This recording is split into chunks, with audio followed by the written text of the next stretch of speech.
Welcome to the Content Amplified podcast, brought to you by Masset. Our goal is to help you get more from your marketing content. Each episode is a 10 to 15 minute interview with industry experts that share amazing insights to help you squeeze as much juice from your content as you possibly can. Here's today's interview. Okay, Jeremy, thank you so much for being on the podcast. We're excited to have you here. Thanks for taking the time today. Hey, thanks very much for having me. Really excited to be here and excited about the content that we're going to talk about and hope this is beneficial for the audience. Absolutely. Appreciate it. Well, I'm excited. We talked a little bit beforehand about what we're going to talk about today. I think it's a principle that really runs true. But before we dive into it, give us a little bit of a background of who you are. Sure. My name is Jeremy McLaren. I'm a father of 5 kids, happily married to a wonderful woman who supports us all. And the last few decades, I've been working in the security technology industry, and I've helped the past 3 companies I've worked for get big and then get sold. I've led marketing efforts at all 3 organizations, and I think I'm most proud of how my efforts disrupted and consequently changed the marketing landscape of the entire industry. We put our biggest competitor out of business, forced the other 2 incumbents to sell off their security divisions, and really changed the landscape of how security technology is marketed and sold. So it's been a lot of fun going from a startup to becoming the dominant brand in the market, and I'm really proud of the contribution that I've had in that along the way. I currently run a small consulting firm called 1111 Consulting, where we work with security companies as well as companies outside the security industry to understand what their marketing looks like, help them to improve it, help them to grow and scale appropriately, to use their resources effectively, and ultimately to achieve their goals, whether that's to get big or to get sold or to merge with someone else or something like that. We work closely with organization leaders to make that a reality for them. So it's been very rewarding. Awesome. I love it.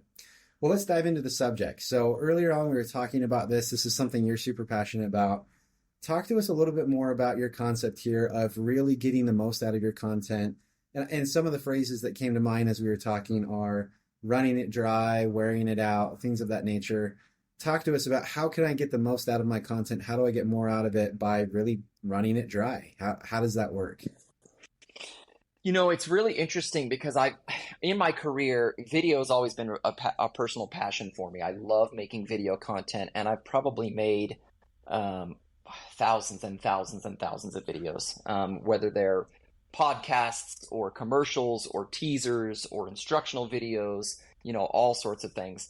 And what I've noticed over the course of, call it 20, 25 years of working in the marketing field and creating this kind of content is that as much as I would love it if all of those thousands of videos got lots and lots and lots of views, the reality is there's a few of them that seem to get the most attention. Some of those are overview videos. Some of those are ones we did a particularly good job of marketing via a campaign or an email series or what have you. But I've learned that rather than spending my and my team's bandwidth to create more and more and more content, which is fun to do. Let's be honest. As marketers, we love to create content. We love to come up with new ideas. The whole idea of what if we made this is awesome. Well, what if we did that? It's really cool. And we want to try and explore and examine and create, as much as we can. And every time we create a new idea, we publish it, and someone comes to us and says, "Hey, that's really cool. I love that. What if you did something like that?" And you think, well, maybe I can. And you go out there and you want to create it. But the reality is, in most cases, not only are you wasting valuable resources to just create all the time, but a lot of times it almost creates a noise that your end user, your consumer, your business customer, whoever your audience happens to be, it creates a noise that it's hard for them to digest. So when we talk about wearing out your content, spend your resources to create that great piece of content. Maybe it is an amazing ad. Maybe it's a great, call it 60-second video. Maybe it is, a really compelling infographic, whatever that thing is, whatever you've created, and put it everywhere. And there's ways, if you're smart as a marketer, to really customize that for each of the different channels or audiences you're putting it to. So for example, let's say that you created a small 60-second video, and that's going to go on your YouTube channel as one of your main videos. And you're going to put that on as your channel's primary video. Well, then you're also going to create posts using that video to promote that video. And maybe you'll take that same video file and you'll shorten it and crop it a bit and turn it into a YouTube short and promote it that way. And then you take that same video file, and because you got a YouTube short out of it, you say, well, I'm going to take it and tweak that slightly, maybe edit, a little bit of it and put it on TikTok. And then I take that and I also want to put that in my Instagram channel as an Instagram story. And then I'm going to take the full video in its, widescreen format. I'm going to put it as an Instagram post. And that Instagram post is also going to be the same as my Facebook post. And maybe you want to make a shorter version to publish next week to say, hey, have you seen this? Check out the whole video on our YouTube page and link back to your YouTube page. Whatever the case may be, you don't necessarily have to create new video content for every single one of those platforms, even though you're putting it in, call it 5, 6, 7, 10, 20 different places. Maybe it's on the homepage of your website and it's also on your LinkedIn, and there's lots of places to put this content. But instead of trying to create new content for each of these platforms, take that existing content and wear it out. Put it everywhere. And what that does is it creates consistency across your message. Now, when someone sees it on LinkedIn, for example, and then they see it again in their YouTube shorts, and then they see it again in their Instagram story, soon they start thinking, boy, this content's everywhere. I'm seeing it wherever I go. This must be big. This must be important. And after the third or fourth time viewing it, instead of skipping past it, they start to watch it. They start to ingest it. They start to look at it. They start to be interested in it. And that's when sharing occurs. That's when clicking occurs. That's when whatever your call to action is starts really taking an impact, because now you've gotten it into their mind several times. And there's lots of great examples in the market of people who've taken their same content, tweaked it slightly, but they didn't have to redo or recreate the content. It was simply just an edit or an adjustment to fit the media that they were putting it in, and then they put it out there all the time. I love that. I think that's perfect sense. So you use the numbers of 3 to 4 times. What is your ideal target when you're like, hey, I want this content to be out there on every platform and every channel. I want people to see it. If you had like a perfect target number of how many views someone had on it, what would you guess? What would be the target of like number of times your audience saw it? Oh, it's such a hard number to say because it really depends on the type of audience you're doing. There's some markets where, some of your listeners might be thinking that they're really serving a very niche audience and a type of audience that maybe doesn't consume media as easily. I know I faced that industry when we first started doing the digital content we were creating. Half the people weren't on Facebook or Instagram at all. Like, they were security technicians who've been doing this for 20 years, and they were crotchety old installers who were, used to just turning screwdrivers, and half of them had flip phones. Fast forward 5 years, everyone's got, all the social media out there, and they're working hard to try and implement, and get involved in and join the Facebook groups and, follow the Instagram channels and the YouTube channels that you create and things like that. So I would seriously look at your audience and see what kind of expectation. If you're going out there to the masses, to ask the whole world to see your content is a big ask, and you're probably going to have to spend some marketing dollars for ad revenue or to create some ad action. What's the word? I'm blurring on this. To create some ads that will draw your people into your content, as opposed to if you've got a very niche market, a very closed audience, that you can target that within your email campaigns, your Facebook groups, your individual channels where those people tend to live. So I wish I could give you an exact number, but it really varies. In my experience, it takes about 3 to 4 touches for someone to actually take an action. So whether those touches are through social or through an email campaign, again, if your audience is only on email, it might take 3 or 4 emails for them to want to click on that and actually do it. And you might have to tweak those emails every single time in order to get them to finally say, okay, now I'm ready to click and view.